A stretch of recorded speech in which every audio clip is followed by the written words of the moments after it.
Пейзаж жніўнага поля ў сонечны дзень заварожвае. Блакіт неба, жоўтая збажына і магутная тэхніка. З кабіны камбайна ніва сапраўды нагадвае мора, па якім бягуць хвалі ад лёгкага ветру.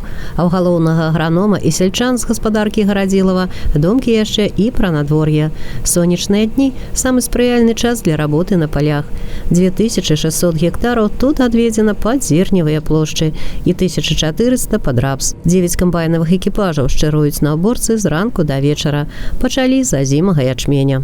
Селекция наша по семенам в основном присутствует импортными.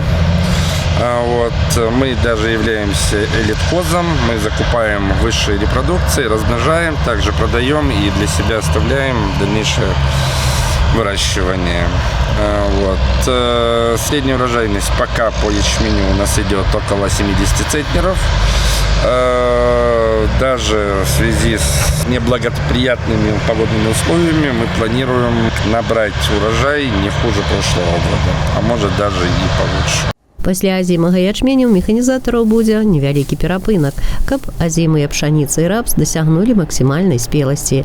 Пра такую ураджайнасць, як у Гарадзілаве, мараць многія гаспадаркі і раёна, і вобласці.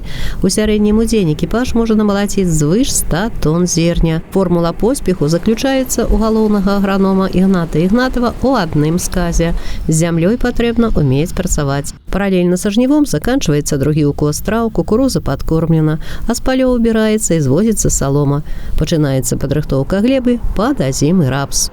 На будущий год мы планируем увеличивать посевы рапса. На данный момент это очень прибыльная культура. Урожай у нас не ниже 40 центнеров в среднем сухого рапса. Также планируем увеличивать посевы многолетних трав и кукурузы, так как мы планируем на следующий год уже строительство животноводческого комплекса. Соответственно, кормовая база тоже планируется увеличиваться. Удзельнікі уборачнай кампаніі забяспечаны двухразовым харчаваннем, спецадзеннем, тэхніка праверана і адрамантавана загадзя. За якасную работу бонусы ў выглядзе прэміі. А калі ўлічыць, што ў Гарадзілаве і уборачныя плошчы вялікія і ўраджайнасць высокая, то кампайнеры ўсіх 9 экіпажаў могуць сёлета запісаць на свой лік і па 2, а то і па 3 тысячы намалочанага зерня. Мы придерживаемся того, чтобы свой человек зарабатывал.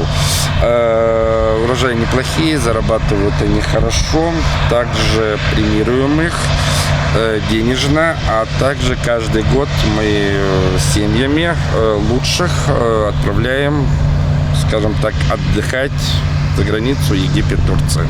Это у нас уже, в принципе, каждый год традиция, и не первый год. Мотивируем людей, потому что, скажем так, требуем и желаем максимум отдачи по работе. Алла Маркелова, Алексей Андреевский, МКТБ.